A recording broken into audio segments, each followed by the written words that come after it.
Let us pray. Eternal God, on this Memorial Day weekend, accept our thanks for those who have died on our behalf. Forgive us when our patriotism is arrogant. Stir within us thanksgiving for all that we have inherited. We pray that you will bless all the schools of our church, especially Augsburg College. May it continue to be a place of sound learning and new discoveries. Grant that those who teach here and those who learn may find in you the source of all truth. As these graduates step out from here into the sea of the world, may they not sink like a rock. When they cry out to you in their doubts, save them. Help them to hang on to the security that you give. Teach them to love the world as you love. Make them unafraid to be a sister or brother to ones in need. Send them to bring dignity to those caught in subhuman situations. May they use what rightfully belongs to you to enhance our universe and not destroy it. Give them courage to uphold your vision of a new, equitable world order, even though it may run counter to the structures and values of our culture. And may they sing to you, O God, a new song. May we together with them sing to you a new song. Earth and all stars, hail, wind, and rain, flowers and trees, trumpet and harps, engines and hammers, classrooms and labs, knowledge and truth, daughter and son, mother and father, all together singing to you a new song. For you, O God, have done marvelous things. Amen. You may be seated.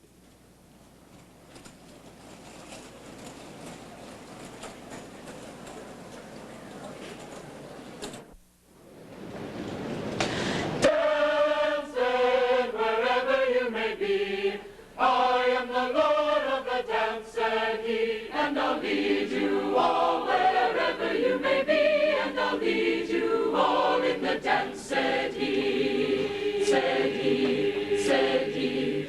I danced in the morning when the world was begun, and I danced in the moon and the stars and the sun, and I came down from heaven and I joined the earth, and there's nowhere my heart must burn. Dance wherever you may be, I am the Lord of the dance, said he, and I'll lead you all wherever you may be, and I'll lead you all in the dance, said he, said he, said he. I danced for the scribe and the Pharisee, but they would not dance and they would not follow me. I danced for the bishops, for James and John, they came with me and the dance went on. So let us dance, and wherever you may be, I am the Lord of the dance, said he, and I'll lead you all wherever you may be, and I'll lead you all in the dance, said he, said he, said he. I danced on a Friday when the sky turned black. It's hard to dance with the devil on your back. They buried my body and they thought I'd gone, but I am the dance and I still go on.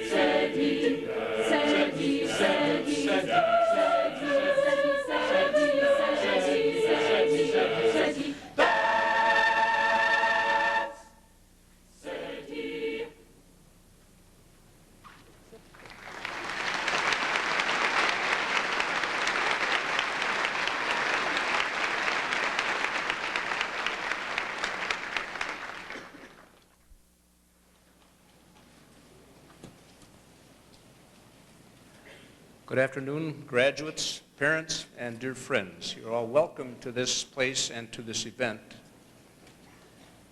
Our speaker today is a member of the family.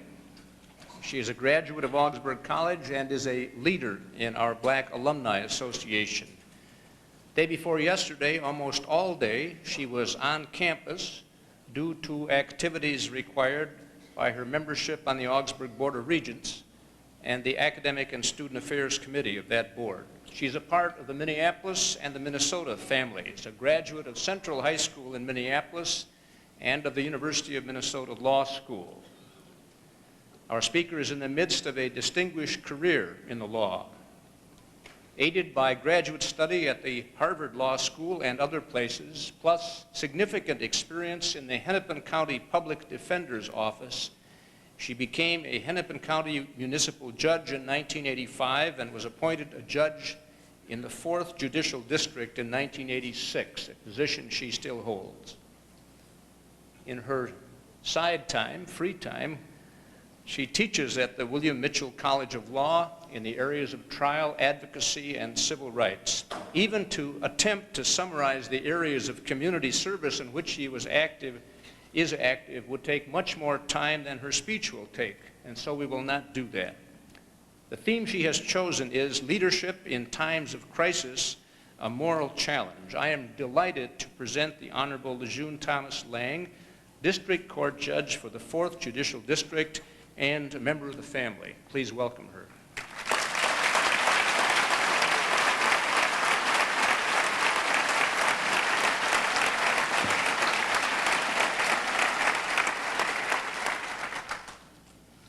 Good afternoon, Augsburg graduates, faculty, parents, and friends. It is truly an honor for me to be here today to address the graduating class of 1991 from Augsburg College. The title of my address, Leadership in Times of Crisis, a Moral Challenge, reflects the challenges of the 1990 decade. You out there seated in your caps and gowns are the future leaders of our community and of the nation. Minnesota has produced scores of people who have dared to make a difference.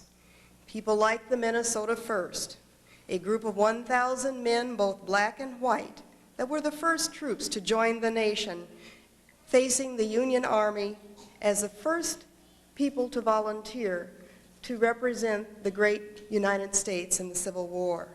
People like Dred Scott, an African American who petitioned all the way to United States Supreme Court to have our federal government recognize him as a free man because of his years of work at Fort Snelling in Minnesota. People like Ole Rovag, author of Giants in the Earth and father of our governor, Karl Rovag. Father W.F. Johnson, who descended a flagpole in Duluth 70 years ago and faced an angry mob numbering over 5,000 to try to stop the lynching of 3 young black men. People like Orville Freeman, Hubert Humphrey, Martin Sabo, Judge Pamela Alexander, Richard Green, and others have faced the challenge and have prospered in Minnesota. We have other people that Minnesota has nurtured, such as Gordon Parks, August Wilson, Dorothy Anderson, a graduate of Augsburg, who is now a medical doctor, Joan Volz, a graduate of Augsburg, who's now an attorney in corporate practice and is working on the study of racial bias in the courts. Each of these persons I have named has something in common. They were raised by families who lived ordinary lives as children. They attended schools, colleges, and church. And they graduated without any special fanfare. No spotlights, no bolts of thunder, no impressive awards, just regular people. What caused them to make a difference, to become leaders? When I think about the people that I have named, the common thread for many of their lives is the opportunity to grow up in a strong, supportive family with the church playing a major role. Their experience inside the home instilled in them the belief that they were not to be limited by anything. They were told they could do anything if they set their minds to it and worked hard. They were free to dream and believe in themselves enough to go beyond the word no. Society today is on the verge of moral bankruptcy. Religious leaders have been disgraced. Political leaders have been involved in major sex and drug scandals. Military leaders have lied to the public and to Congress. And the United States has responded to the failure of the banking industry by a bailout that is breaking the backs of the taxpayers while banking executives still live in relative luxury and comfort. Multi-billion-dollar drug cartels have the ability to assassinate opponents and corrupt entire governments, making drugs and violence an overall pervasive problem. The time is long since past that one can live in the suburbs or out in the country to escape the effects of these problems. Sexually transmitted diseases go from the school playground to the corporate boardroom on Wall Street. Our society is reaping the fruits of the me generation, the single-minded, acquisition-oriented generation. My body, my BMW, my big paycheck, my happiness. This attitude leads to the response that no one else should be concerned about your infidelity, your conspicuous consumption, or your inability to be concerned about the roadside dumping of toxic waste in the middle of the night because it will save money for your corporation. We don't support farmers and produce workers, believing that chicken is created in the grocery section of our meat department. Do you understand the history of the diverse people in this country? The farmers and laborers, the plain people that helped Minnesota and the United States grow to the nation it is. Do you understand the history of the real world, everyday people in the United States? The foundation for leadership is a complete education about all of our history. And part of that will come from what happens in the courtroom. I'll give you a view from the bench. Mary didn't have a Christmas this year. Her husband finally came home on Christmas of 1990, 2 days late. He declared there would be no Christmas. He shoved Mary into the wall and grabbed the turkey out of the oven and threw it into the trash. He turned toward Mary and started beating her about the head and body. And Mary, who was college educated and had 2 children, cried out for help. Their 10-year-old son called the police. It's brought to the court as an instance of domestic violence. DWI. Sheila, an up-and-coming corporate type, is celebrating the completion of a major business deal at a bar with coworkers. She leaves the parking lot without turning on her headlights and drives several blocks on a one-way street the wrong way. Parking tickets. 10 residents of a high-rise building have their cars towed away. They protest the sufficiency of temporary paper notices posted on trees. Indecent exposure. Richard ripped out his shorts at the Grateful Dead concert. He arranges to buy a pair of boxer shorts from another person at the concert. Rick waits in the portable satellite for the shorts and hands out the $10. The patron takes off with the $10 and Rick gives chase, minus shorts. On a more serious note, we have the charge of the murder in the first degree.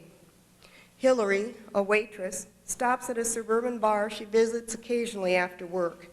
It's an early evening, still daylight. She listens to the music and dances with a very nice, clean-cut, blue-eyed, dark-haired young man. She follows him out to a grassy area to smoke a joint. He overpowers her. He bashes her head in with a rock, and he rapes her. Leaving her there to die, he goes to his car and drives over to his girlfriend's house. They go out on a date with friends. Unlawful detainers. Rose did not pay the rent because the toilets in her apartment don't work. She has 3 children, ages 2, 5, and 10. They have to wash in the sink because the drain in the bathtub is clogged. The landlord promised to have a plumber open the main sewer line 10 days ago. Civil cases, breach of contract, personal injury, sexual harassment, discrimination, eminent domain, motions, pretrials, jury trials. The type of cases described here are typical of those a general jurisdiction judge would hear in any given day in Minnesota. Of the examples given, the highest volume of the court's work is in the traffic and criminal area. It requires patience, a knowledge of the law, and the ability to understand the people before the court. They may have cow manure on their boots, have lice on their heads, cockroaches in their pockets or in a glass jar, fresh bruises. They may be wearing prison garb. They may have blood on their clothing. They may be intoxicated or mentally ill. They may be priests, doctors, or lawyers who stole money from their clients. The people before the court are the real examples of our pluralistic society. They deserve the attention of judges who are aware of the social differences, whether they are ethnic, gender, or economic. Judges who are confident in the courtroom because they like people, who know the law and respect its constitutional foundations. We lose sight of our public responsibility when we view the courts only as accessible to people with lawyers. Similarly, when we view one group of defendants as unworthy of the full protection of the Constitution, or a group of victims as unworthy of the court's protections, all of us lose. The courts are human creations, and just like any other human creation, they are not perfect. But what we do have is the best opportunity anywhere in the world to have access to the courts than any period in our history. The 20th century is now entering its final decade. Hopes and fears of the greatest magnitude have been realized. We have walked on the moon and fought major wars. We have witnessed medical breakthroughs like in vitro fertilization in one part of the world, and in a square box in our living room, watched dying children suffering from starvation in another. As the final decade, 1990, begins, many promises remain unfulfilled. There is no cure for cancer, no cure for AIDS, no treatment for sickle cell anemia or Alzheimer's disease. Yet advances in these areas are expected. The possibilities of a future grimly outlined by the specter of drug trafficking and drug addiction have already rendered a chapter in our history that has two parts: lesson learned and lesson ignored. We fought the war against drugs in the early part of the 20th century and passed rigid laws pulling the cocaine out of the pharmacies and the syringes from the pages of the Sears catalog. The latest moods and ideas always take time to percolate before they're seriously affected by public opinion. Long after scientists and scholars had begun to change their mind, ordinary men and women continued to believe that progress was inevitable. A law of nature and history, no less apparent in the long run than that of gravity. Thus, the discovery that evil is a part of the world order has troubled man continually in the 20th century. Man has been unable, by the use of his reason and will, to build the good life uncorrupted. Once upon a time, evil had seemed an integral part of creation. Men feared evil and acknowledged it. But in the 18th and 19th centuries, man intellectually exorcised the devil altogether. Western man, in the face of slavery and conquest, didn't seem to communicate with God on the subject of evil, inserting instead a theory of manifest destiny, encouraging the belief in time that evil and corruption could and would be eradicated from the world and from human nature. And now, as we have satanic cults practicing in our state prisons and cults practicing in our cemeteries and our public parks, we still have not sufficiently acknowledged the existence of evil in the Midwest and in our state. With scientific advances, more and more things could be explained, adjusted, and improved. Utopia grew less utopian and more like the pattern for the better life that awaited us and our descendants. The forward projection of improvements already implicit in present techniques and present thought. And yet it was seen that as the 19th and 20th centuries advanced, the reason of man seemed unable to prevent wars and revolutions, while his improved techniques served to make such conflicts vaster and bloodier than ever. Nor was the new order that followed upon them, at least in the eyes of many, an improvement on the old. Even apparent successes were fraught with dissolution. One after another, the panaceas from which so much had been expected in the past were tried or mistried and found wanting. Education, democracy, freedom of thought and of the press, parliamentary government, national self-determination, socialism, communism, slavery, Indian reservations, and apartheid. All had been tried, and none had worked the miracles expected of them. Perhaps man had been mistaken in trusting to any formula the solution to perfection. At any rate, they felt increasingly nonplussed, disillusioned, and disoriented. They had proved themselves capable of harnessing wind and water, but not their own passions. And now they realized with horror not only that their improved techniques had enabled them to inflict suffering and destruction upon themselves at a greater rate than before, but also that they lacked the standards or firm beliefs which might show to what purpose these newfound powers should be used. They could not indeed decide whether firm standards were better than none at all. Most people, of course, lived as they have always lived from day to day, accepting without particular comment or examination whether ideas happen to be entertained around them. Some can settle for the lowest common denominator, and some cannot. They must investigate, question, criticize, and perhaps hope. Between the echoes of the past and the echoes of the future which is really a shadow which presents itself, the men and women of the centuries have lived and still live in very interesting times.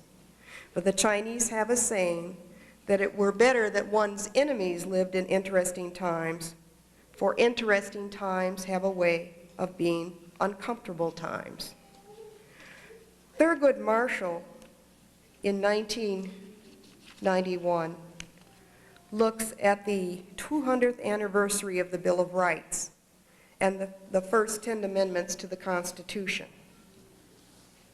He observes that patriotic feelings will surely swell, prompting proud proclamations of the wisdom, foresight, and sense of justice, shared by the framers and reflected in a written document now yellowed with age.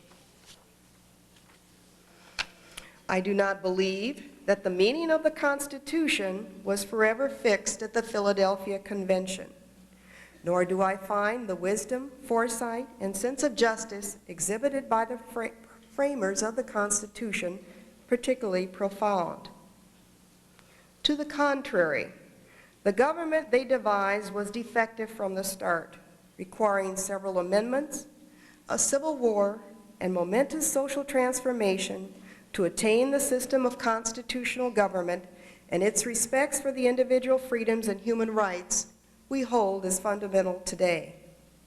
When contemporary Americans cite the Constitution, they invoke a concept that is vastly different from what the framers barely began to construct 200 years ago. For a sense of the evolving nature of the Constitution, we need to look no further than the first 3 words of the document's preamble: we, the people. When the Founding Fathers used this phrase in 1787, they did not have in mind the majority of America's citizens. We, the people, in the words of the framers, the whole number of free persons. On a matter so basic as the right to vote, for example, African slaves were counted as 3/5 for representational purposes only. Women did not gain the right to vote for over 130 years. These omissions were intentional. The record of the framers' debates on the slave question is especially clear. The Southern states acceded to the demands of the New England states for giving Congress broad powers to regulate commerce in exchange for the right to continue the slave trade. The economic interests of the region coalesced. New Englanders engaged in the carrying trade, and they would profit by transporting slaves from Africa, as well as goods produced in America by slave labor.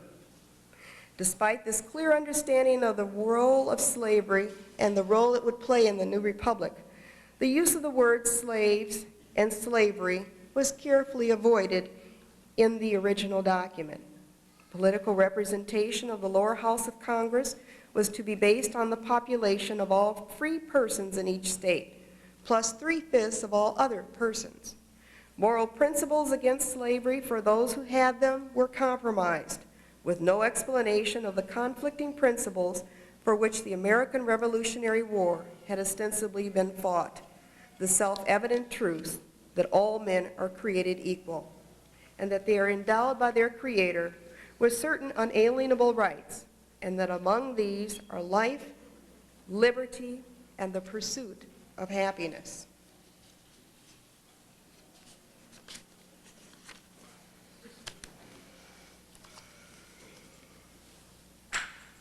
The memories of Harriet Tubman, Frederick Douglass, Martin Luther, and in the present day, Martin Luther King and Richard Green, are people that we can hold as models for leadership in times of moral crisis. We are now reaping the after effects of the war in the Middle East, with approximately 30% of our soldiers serving as minorities because those people enlisted because they did not have opportunities in the private sector for education and for funds. We face current issues such as drugs, hopelessness, lack of health care, domestic violence, child abuse, and unemployment, as well as the specter of AIDS. And these issues and topics and problems are taking a brutal toll on our children and our families. We face truancy, absenteeism, dropouts, and expulsions of our children from preschool to high school. Young children as young as second grade have been expelled for bringing Dad's .357 Magnum to school for show and tell. Children complain to their teachers about living in a dope house, but the teachers report that Child Protection won't respond as long as the children's hair is combed and their clothes are clean. The legacy of the Richard Greens, the Martin Sabos, and the Humphreys demand that each of us become informed and rise to meet the challenges of the 1990s. The positive destiny is within our control. We as a total community have become less moral, less compassionate, and more selfish over the last 20 years since the assassination of Dr. King and the war in Vietnam. Dr. King was a charismatic leader that comes once in a lifetime. And Dr. King was great because he refused to give up his dream of peace and equality for all people. The memory of Dr. King, of Frederick Douglass, and Martin Luther can be kept alive by believing in and continuing the hard work and by the ability to stand up for right. Dr. King once observed that the time is always ripe to do right. Americans sleep in their cars today because they can't afford housing. They go to food shelves instead of Valley Fair because they don't have the money, unable to spend $100 in one day on rides that make you nauseous from the junk food you purchased on the premises at premium prices. We have a responsibility to each person in this room to provide leadership. We must educate ourselves and our children about their heritage, about the diverse members of our population, and all the contributions that have made Minnesota and Augsburg great.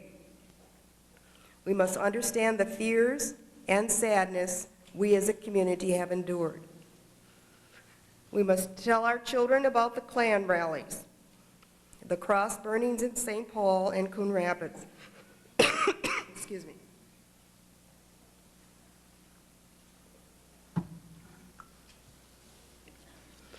About the lynchings in Duluth, about the riots in Minneapolis, about the Minnesotans who marched on Washington, about the mass execution of Native Americans in Mankato. We must tell our children about the power of faith and that faith can move mountains. As you become teachers, educators, doctors, and nurses, we must let all of the children you work with feel that they are important. We must love them.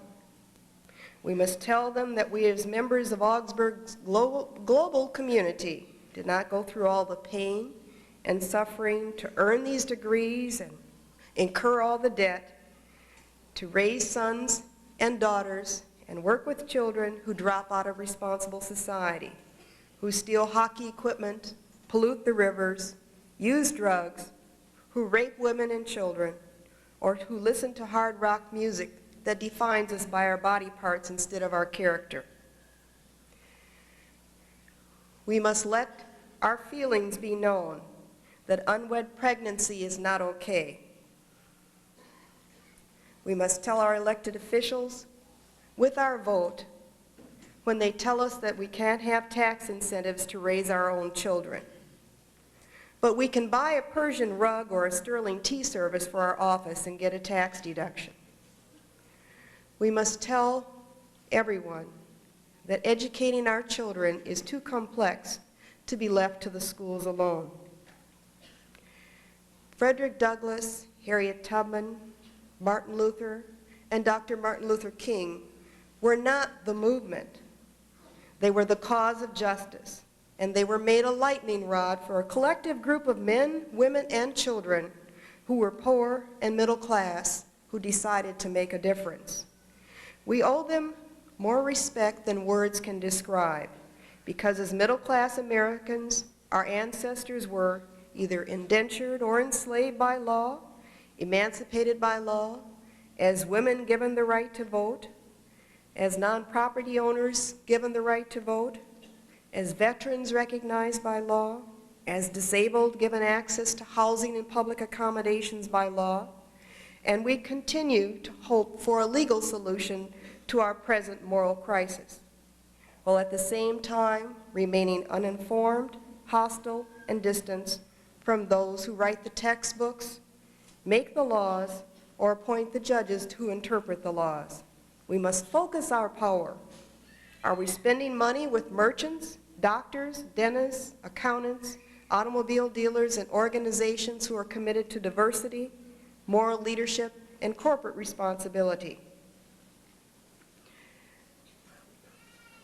Martin Luther and Dr. Martin Luther King both recognized that they didn't need permission to do the right thing.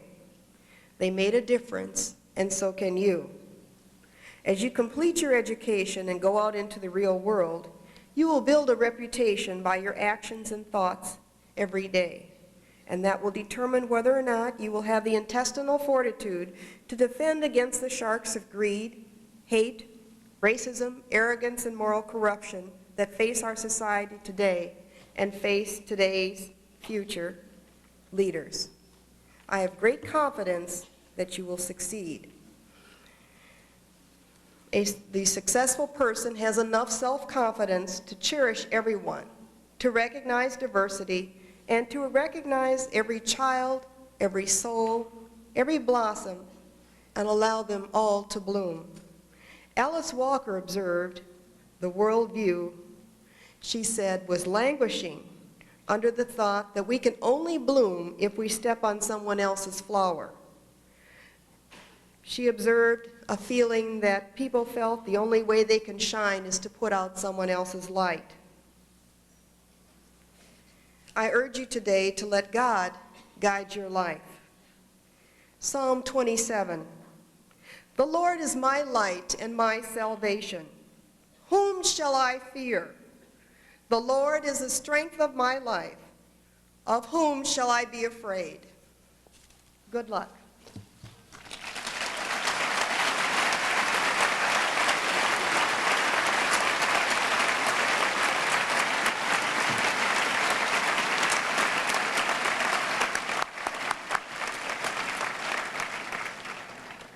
Judge Lang, we're all indebted to you not only for the insights and forceful challenges you put forward today, set as they were on the basis of your personal experience on the bench, but those of us who are acquainted in the wider community here are also grateful for your tireless efforts to make our larger community, Minneapolis and Minnesota, more humane and more just. And we're grateful also for the wisdom and compassion you bring to the court. For these and many other things that are too numerous to reckon, we thank you again and again and again. Thank you.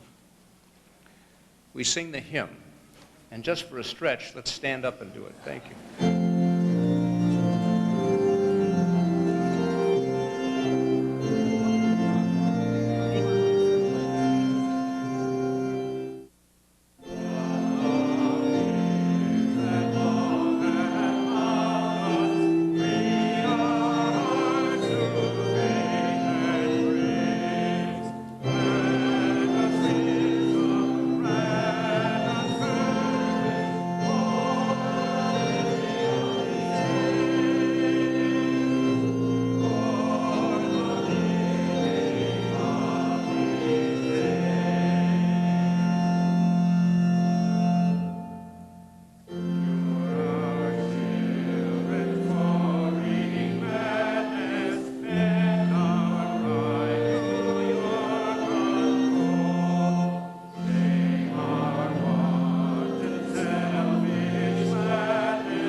Please be seated. Chairman Burwell, President Anderson, members of the Board of Regents, faculty emeriti, distinguished guests, members of the Augsburg community, alumni, students, family, and friends of the graduating class. On behalf of the faculty of Augsburg College, upon whose recommendation these degrees are granted, and in their name, it is my privilege to present the candidates for the degrees Master of Arts, Bachelor of Arts, Bachelor of Music, and Bachelor of Science. Mr. President, in this, the 122nd year of Augsburg College, may I present the class of 1991.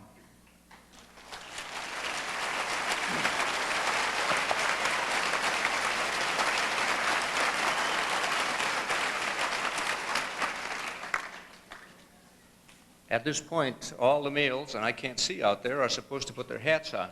This goes back to the Middle Ages or someplace. I'm sure there are deep theological and historical reasons for it. It might be simply an indication of the authority I have delegated to me by faculty and regents and the fact that you are moving into a more formal setting. Actually, I put mine on because I taped a lecture for Channel 2 one time and was embarrassed, this was years ago, at what it looked like to see a bald head in this type of light. So it's an act of mercy for you. Will the graduates who are to receive the degree Master of Arts in Leadership please stand?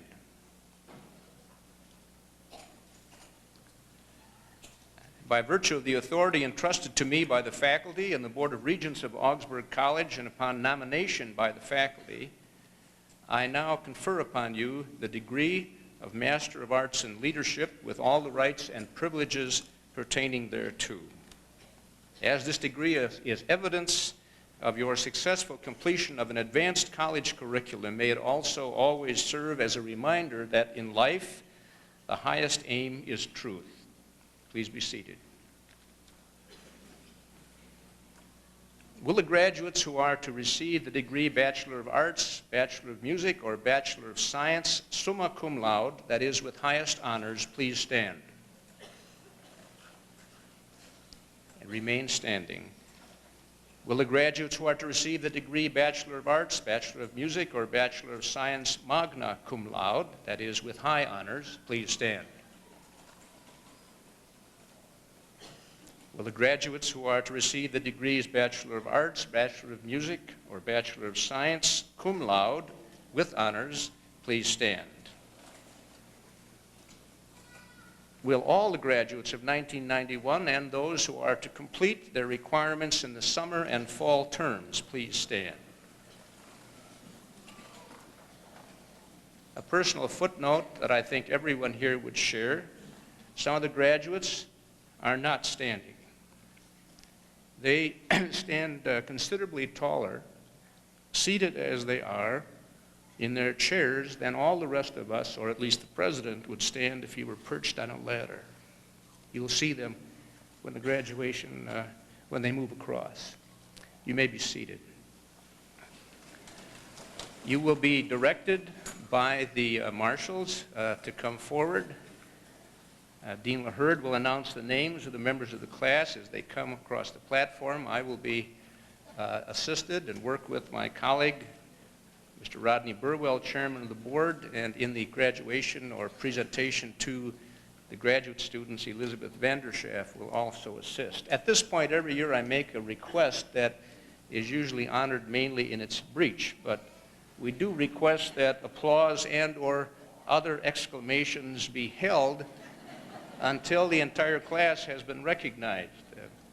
Your expressions of approval and satisfaction, or in some rare instances relief and surprise, are welcome. But we will be better able to hear the names of all the candidates if, as far as possible, we wait and greet them together at the end.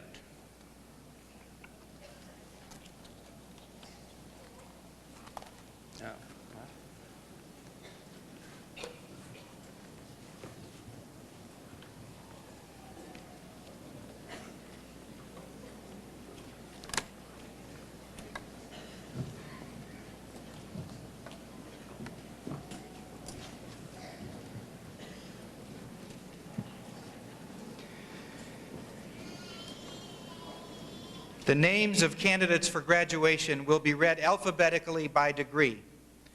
4 degrees will be awarded: Master of Arts, Bachelor of Arts, Bachelor of Science, and Bachelor of Music. After announcing the names of candidates for the bachelor's degree, 3 kinds of honors may be announced.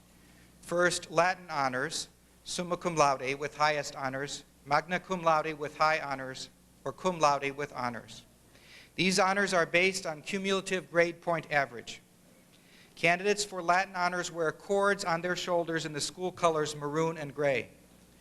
Second, graduates who completed the college's special general honors program curriculum will be designated honors program graduate. These honors scholars wear gold cords on their shoulders. Finally, students who have completed special curricular requirements with a high average in their major disciplinary area of study will be noted as having received departmental honors. I will begin with the candidates for the degree Master of Arts in Leadership. Will the marshal please bring the candidates forward?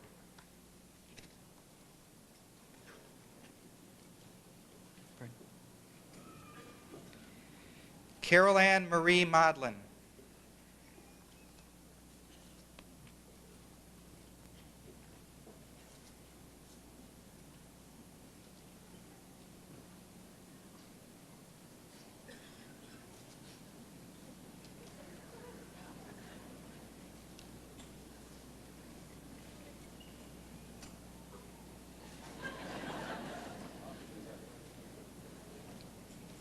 Elizabeth Sander Morera.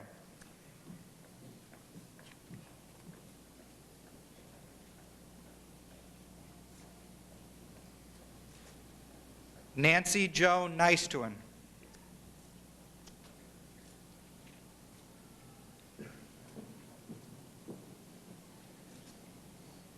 Colleen K. Watson.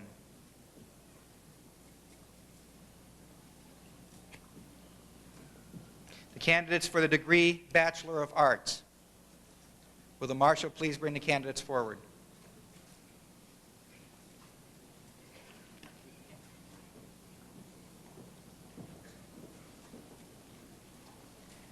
Christina M. Abdo, cum laude. Nasser A. Abulhaj. Beko Adbehiga. Victoria Ola Alabi. Kristen Sue Albrecht. Bonnie Lee Anderson, magna cum laude. Brian Bruce Anderson, cum laude.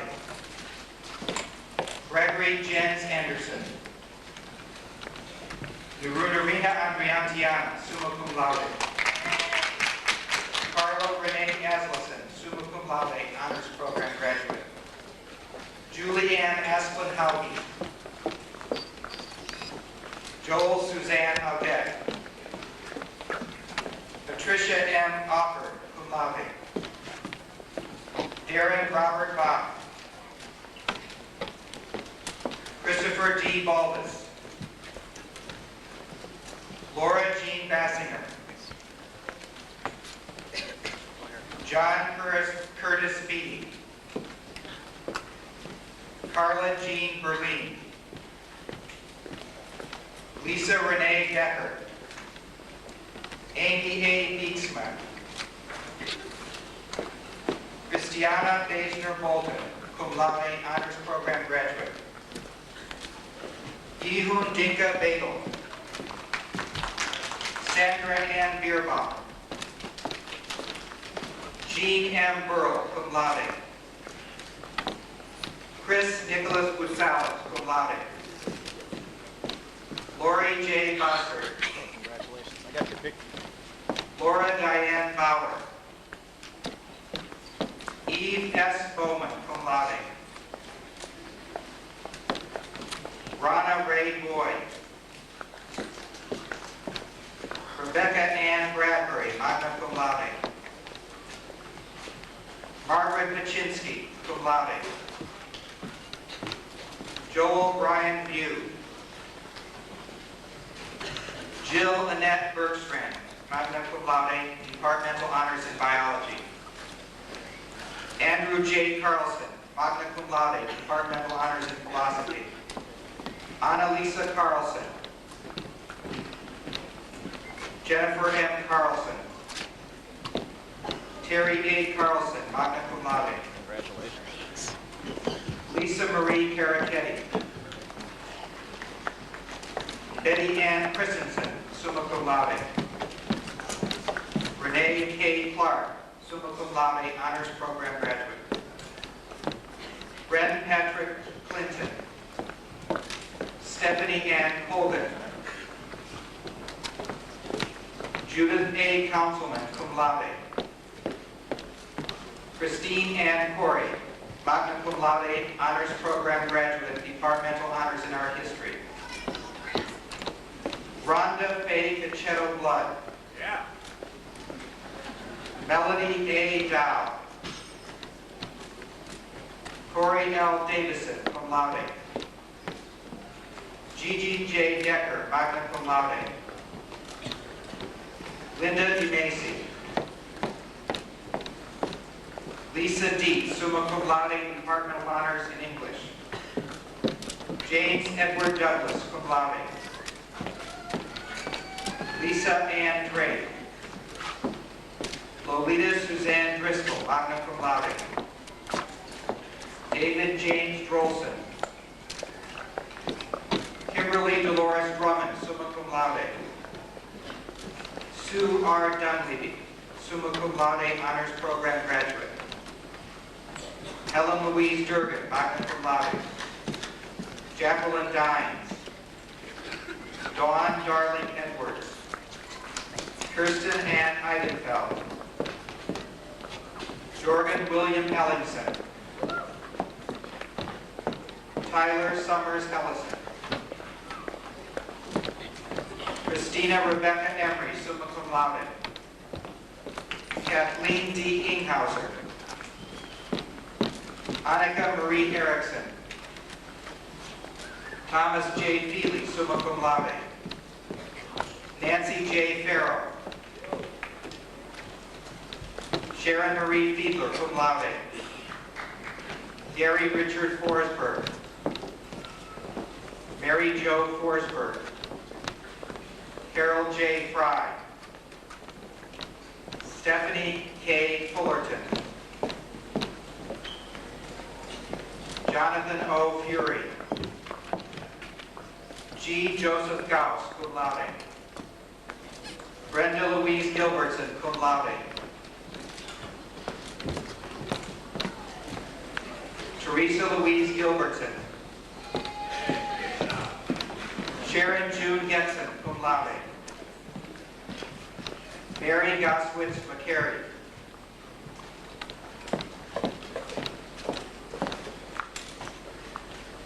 Cressa M. Graham Ave. Mary Gray, cum laude. Douglas L. Grell. Gail Louise Rippentrog, magna cum laude. Marilyn Rodney. James E. Brewer III. Kimberly A. Guzzi, cum laude. Bonnie Jo Glutnek. Kurt Habeck. Stephen R. Hackhart. David Edward Hackley. Andrea Tate, cum laude. Just watch now. We'll miss the other graduates. Douglas A. Haney, summa cum laude. Charles Edwin Hancock. Amanda Elizabeth Hansen. Laura Jane Hansen. Thomas A. Hansen. Kathleen Sharon Hart. Stephanie Weiberg Howden, magna cum laude. Barbara A. Haynes. Jody K. Heath, cum laude. Marie A. Hexel. Mitchell T. Hedlund. Barbara Ann Helfrey, summa cum laude. Michelle Lee Hess, cum laude. Dale William Hilden. Jeffrey Todd Hinchcliffe. Kristen Michelle Hirsch, summa cum laude. David Paul Hope. Matthew R. Hoffman, cum laude. Benjamin Gerald Hofstrom, cum laude, departmental honors in biology. Stuart Allen Hoyme. David John Holland, cum laude. Heidi Hamilton Huff. Shannon Marie Hughes. Vicki L. Hewson. Kristen Lynn Ilias, magna cum laude. Judith Lynn Jacobson, cum laude. Jeffrey Philip James. Georgina Jedlicki. Brenda Melora Johnson. David L. Johnson. Tamara Lynn Johnson, cum laude. Christine Depot Kaiser. Tori Lynn Kanzler. Mark Keating. Maza Kabeda. Nicole A. Kelly. Thomas Wesley Kerr. Paul Robert Kleiber. Brandon A. Claypool, magna cum laude. Ken Joel Kleppy. Lisa Ann Knopfler. Catherine Marie Knudsen. Luann C. Kovnick, summa cum laude. Scott Bradley Kohanek. William Frank Kutchoff, magna cum laude. Christine Jo Kravenhoff. Wendy E. Crow. Shante Camilla Lacour. Heather Latch, magna cum laude, honors program graduate. Eileen Marie Lagrid. Peter Benjamin Langstrom, cum laude. Shauna Lee Lang, cum laude. Christina Lynn Langsdorff. Patricia Ann Larson, summa cum laude. Sherry K. Larson, magna cum laude. Terry L. Larson, magna cum laude. Daniel L. Law. Sandra L. Learned, magna cum laude. Gwen C. Lehman, cum laude. Kevin J. Murdoch. Jody Lillibo Murphy. Nancy Elaine Lindbeck. Deborah Michelle Livermore. Hang Lu. David R. Lozinski. Barbara J. Lund, cum laude. Brenda L. Lundy, cum laude. Lindy Lundgren, summa cum laude, honors program graduate, departmental honors in history. Todd William Macklin. Susan J. Mack, cum laude. Margaret Ann McCarthy. Roy W. Magnuson, cum laude. Charlotte Nicole Kraus. Melinda M. Maddox, cum laude. Timothy L. McCarty, cum laude. Catherine Joy McCausland, magna cum laude. Daniel M. McCormick. Carol Elizabeth McKellips, summa cum laude. Douglas James McLaughlin. William J. McMullen II. Chrysanus R. Medlock.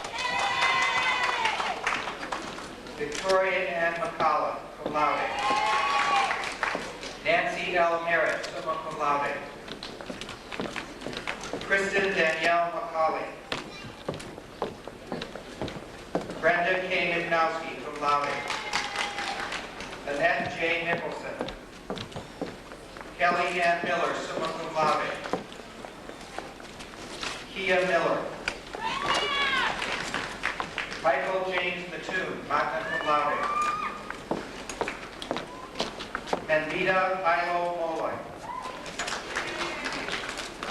Jeffrey Robert Monk. Margaret J. Mosky, magna cum laude. Greg Leonard Murphy. Cheryl R. Nagel. Dure Nagasa. Carla M. Nelson, summa cum laude. David L. Nelson. Gregory Richard Nelson. Gwen Lee Nida, cum laude. Nancy Christine Nordland, cum laude, honors program graduate. Patricia Joanne Noren. Woo! Ethel Lee Norwood. Tommy Reba Novala. David Wayne Nunn. Nathan Nygroth. Gordon Harvey Nineheis, cum laude. Kelly Marie O'Connor. Dawn D. O'Donnell. Anne Marie O'Keefe. Kimberly J. Osell. Derica Ann Odegaard. Jennifer Sarah O'Lean. Daniel John Holland, magna cum laude. Christopher Allen Olson. Joy Olson, cum laude. Penny R. Olson. Sarah Elizabeth Onstad. Linnell Osgood, magna cum laude. Carrie B. Owen. David Harold Oxley, cum laude. Nancy Lynn Palmer, cum laude. Sandra K. Cashy. Judith Elaine Pasco, summa cum laude. Lynn M. Patra. Anthony C. Patton, magna cum laude, departmental honors in mathematics. Gregory Scott Paulson, cum laude. Mary Beth Pearson. Corey Jean Peterson, summa cum laude, departmental honors in mathematics. Christine K. Peterson. Joanne Marie Malinka, cum laude. Eric H. Peterson. Patricia Nancy Peterson. Thomas Scott Peterson. Wendy Lynn Peterson. Elizabeth L. Fetty Pettit, summa cum laude.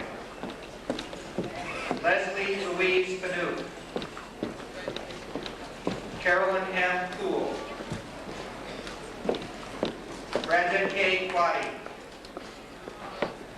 Cynthia Ann Rasher. Marcia Ann Radeski. William Arthur Riley. B. Marie Ryan.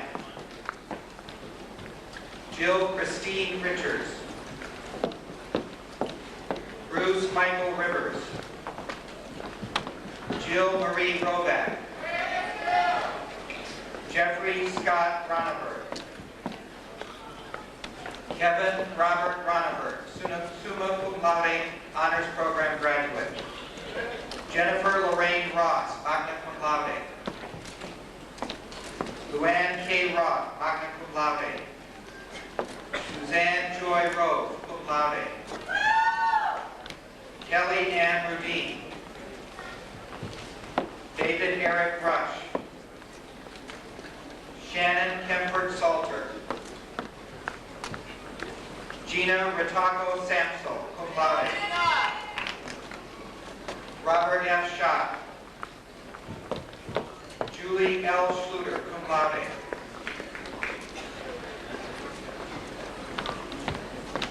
Nancy Jo Schmidt. Gregory Allen Schnagel. Jennifer Lee Schnur. Kimberly Grace Schweiger. Vicki Lynn Seven. Corey F. Shilson. Kevin Paul Syme, magna cum laude. Carrie Lynn Simonson. Lynn Annette Skadson, magna cum laude. Sonia Lee Slack. Elizabeth Ann Smith. Gregory J. Smith. Philip A. Smith. Sharon Lee Smith, magna cum laude, honors program graduate, departmental honors in English. Patricia K. Solberg. Karen Souls, cum laude. Paula J. Spence, cum laude. Joel Christian Staley. Ronald N. Stamnus. Jennifer A. Stanowski, summa cum laude. laude, departmental honors in English, honors program graduate. Anne Marie Stiles. Amy Lynn Strobush, honors program graduate. Diane M. Stuland. Timothy S. Sutton, cum laude, departmental honors in studio art. Christina L. Svensson. Jody Lynette Tate. Papao Cha. Kimberly L. Thompson. Jennifer A. Tilford.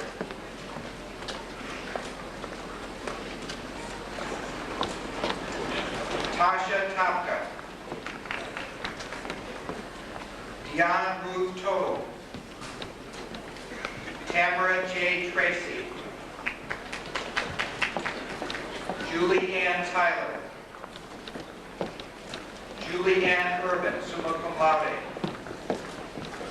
Lori K. Vandementer. Gabrielle May Leah Vaughn. Thane Michael Bennett. Laura R. Vetter, cum laude. Shauna L. Vickers, magna cum laude, departmental honors in biology. Naomi Jean Vegan, cum laude. Elizabeth Susan Walsh. Mark Thomas Wallingham. David M. Walls. Angela May Wareham.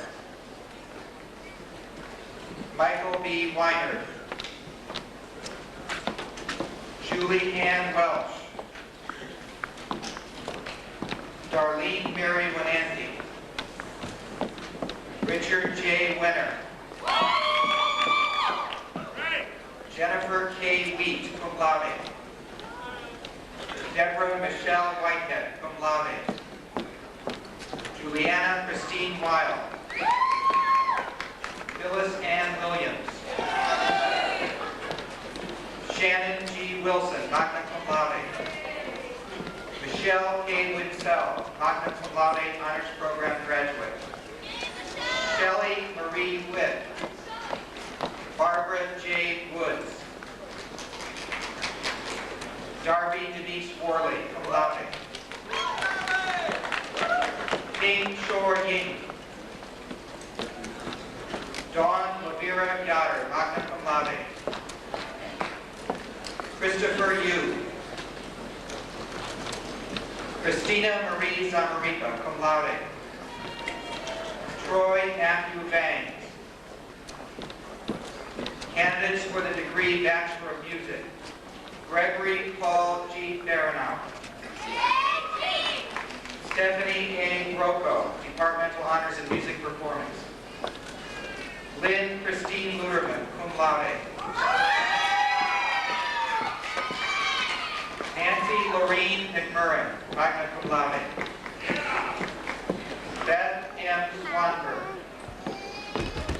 The candidates for the degree Bachelor of Science. Jerry Lee Alexander, cum laude. Deborah Ann Blakeway. Kenneth J. Callahan. Marcy Jill Crawford, cum laude. Cynthia Ann Davis, magna cum laude. Kristen Janelle Dragson, magna cum laude. Jane Elizabeth Dury.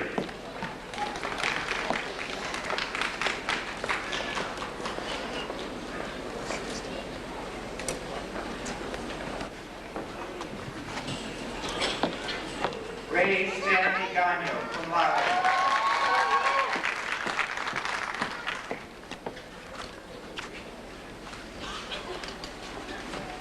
Bruce Victor Hagstrom.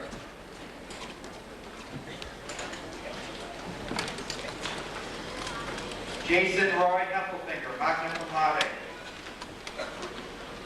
George C. Ho, summa cum laude. Jokathenga Oveka. Brenda Jean Johnson.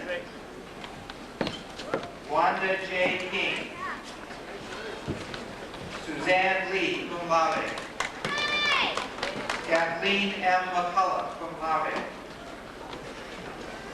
Catherine E. McKenzie, summa cum laude. Clayton B. McNeff, cum laude. Kristen Lynn Miller, magna cum laude. Mary Elizabeth Munson, cum laude. Karen Maria Moser, summa cum laude. Christoph J. Nordin, cum laude.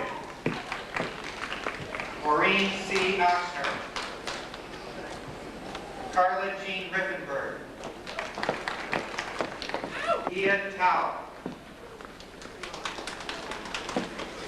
Stephanie Jo Thomas, magna cum laude. Jill Ray Thompson. Anne Elizabeth Torgelson Steen, magna cum laude, honors program graduate. Christine Marie Walkinshaw, summa cum laude. Karen Louise Yenny. Janice L. Sonner, summa cum laude, honors program graduate. Terry Ann Zalke.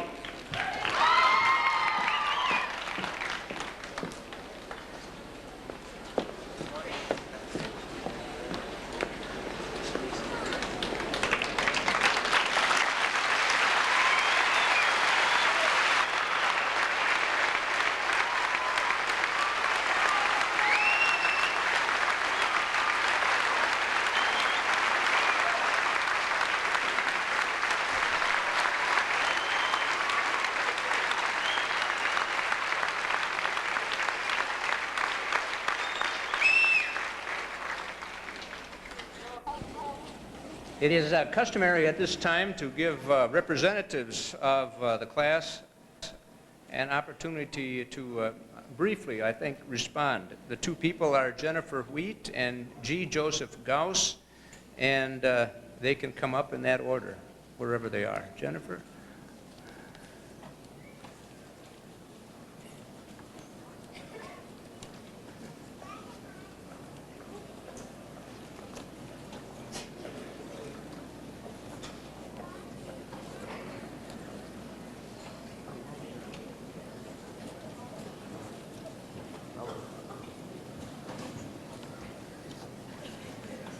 Hi.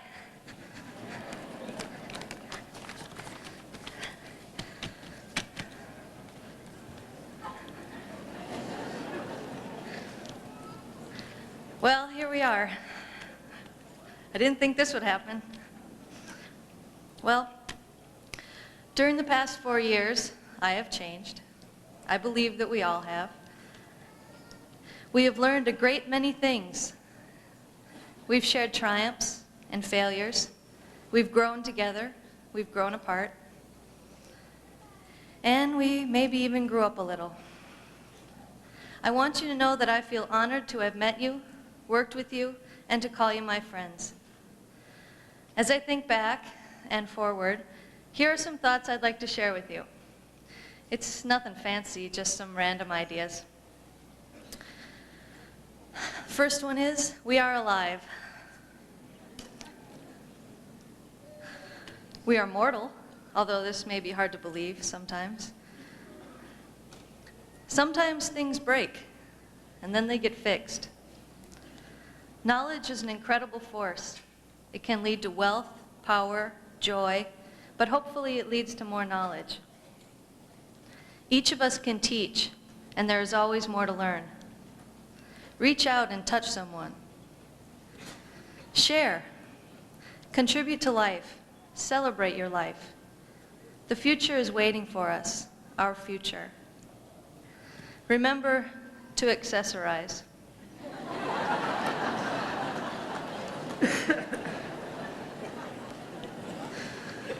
The world is for us to use, but we must remember to give it back. And don't forget who you are and what you could be. Each of us will choose to take what we will away with us today, but if I could make a few suggestions, remember what it feels like to be here at this moment. Remember the people who made it possible, those who helped us to get here, including those who inspired us to try, the family who supported us spiritually as well as financially, the professors who did a little more than was necessary to make us feel that we were important and that we were worth something. I know that we will never forget some of our lives at Augsburg, like the pounding pipes in earnest during the winter. So the food, yeah, definitely the food. The classrooms, the lecture rooms, the labs, and the color in the commuter lounge. Each of the groups, the organizations, the teams we were a part of, the meetings, practices, games, dances, plays, and the events that we went to on top of all of our studies. We won't forget our roommates and our friends and those people that we wish we could have known better and those we wish we hadn't met. These are the memories that we will carry with us into the future, our future. It's open, it's ready, and it's waiting. We go armed with the knowledge that we have gained, the friendships and the bonds that we have made. I wonder if it will be enough. Some of us know exactly what we will do from here, while others are still waiting to see what will come. They say that time will tell, but I challenge you to challenge this idea. Do not wait to see what will happen. Go out and make it happen. For each of us, we have done a lot, and we have done it here. And while we thank those who prodded, pushed, supported, and otherwise helped us achieve our goal, including our friends, family, professor, and the other important people in our lives, they are sharing our victory. But don't forget that each of us did our best to achieve our victory. Don't forget that we were the driving force. And we can be proud because we made it happen. And we made it. Congratulations to the graduating class of 1991.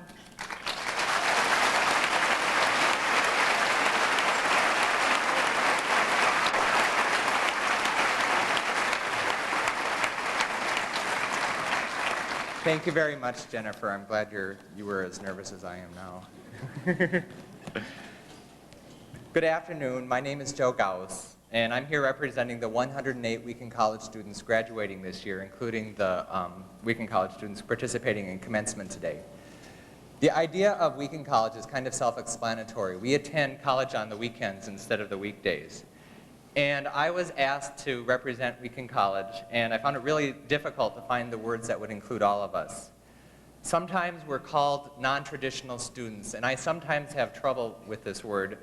We participate in academic tradition just the same as any other student. We just don't do it at the traditional time in life. For many, commencement signifies that they are finished with the formal part of their education and are ready to commence their lives and discover their place in the world. But for most Wheaton College students, our lives are already started and are already full with employment responsibilities and family responsibilities. In other words, our life's work. And I would just like to say today that we're glad to be here at the sort of recommencement of our lives, however transformed permanently by our experiences here at Augsburg. College has been a very necessary part of us becoming people. We've formed friendships at Augsburg. One of my friends here today is a grandmother, and we got to know each other learning and playing racquetball together. Another one of my friends here today had a baby 8 months ago. Classes for us are scheduled every other weekend. One weekend she had class. The following weekend after that she had her baby, and then the weekend after that she was back in school. She also works full time. These are the kinds of lives we lead. There were great personal sacrifices for us in order for us to be here today. Part of what we talk about between classes is our difficulties in meeting work, home, and school obligations. And I was wondering if I could ask the Wheaton College students here to quickly stand up.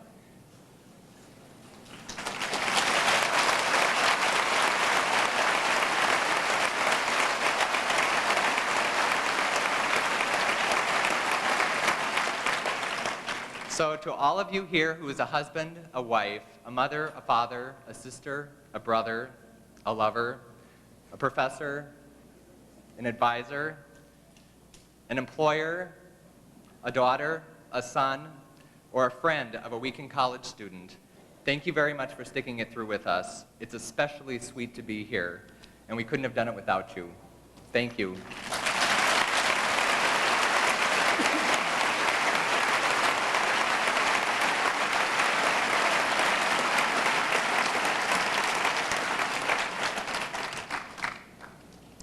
A year ago, the family and friends of Marina Christensen Justice, a one-time student at Augsburg, established a permanent endowment in her honor. Marina had been a teacher, lobbyist, and an advocacy lawyer, working particularly on behalf of the poor and disenfranchised in Indiana, Washington, D.C., and Chicago, Illinois, where she died a year ago, August, I believe it was, a victim of a mugger who realized a total of $4 from the robbery. In her memory, each year, an award will be given to a graduating senior who represents in a high degree Augsburg's motto of education for service, particularly service among disadvantaged people and communities. This year's recipient of the Marina Christensen Justice Award helped develop what we call the Augsburg Link, through which hundreds of our students have been able to serve the greater Minneapolis community as volunteers. The recipient during her career here has also worked with the Little Brothers, Friends of the Elderly, our Savior's Homeless Shelter, the Great Hunger Cleanup, the Southside Family Nursing Center, the Minnesota Rape and Sexual Assault Center, and Riverside Medical Center. She has been chosen in a national competition as one of 30 graduate seniors to participate in the Urban Fellows Program sponsored by the New York City Mayor's Office. There were 370 applicants for this program. Beginning in September, she will be working in New York City social service organizations as a part of the Urban Fellows experience.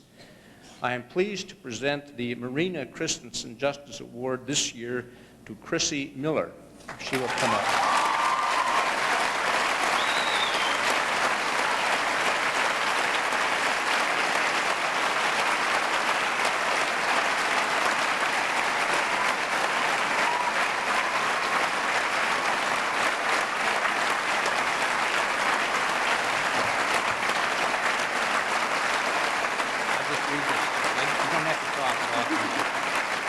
I'll read the citation. On behalf of Augsburg College, the Marina Christensen Justice Memorial Award is hereby presented to Kristen Lynn Miller, who well represents Augsburg's motto, education for service, and who has demonstrated a dedication to the kind of community involvement which characterize the personal and professional life of Marina Christensen Justice, born June 16, 1945, died August 23, 1989. Signed by the President. There you are. Congratulations.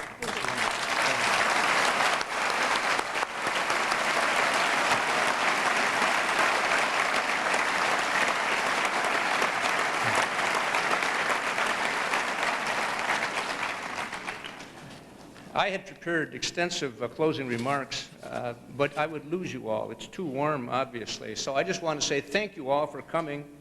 We are grateful in particular to the graduates, the new graduates, for allowing Augsburg and its people to become a part of your lives. You are certainly a part of ours now. We are grateful to parents and friends who supported these students in many ways. We thank all of you for what you've done, what you will do, I hope, and we thank you for coming. In our closing hymn, we are reminded of the source of every good, and we will rise, sing, and give thanks to God.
the short prayer and the benediction, we will ask you to be seated again, and then you may remain seated until the entire company has recessed. At that time, you are invited to meet the new graduates in the quad or in the college center, wherever you can find a dry spot. Let us pray. O God, help us dedicate our lives to you, that we will do what is pleasing to you.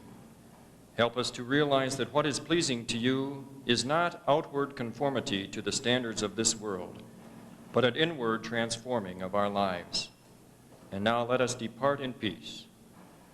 May our triune God direct our days and our deeds in values that are lasting and purposeful. Go in peace.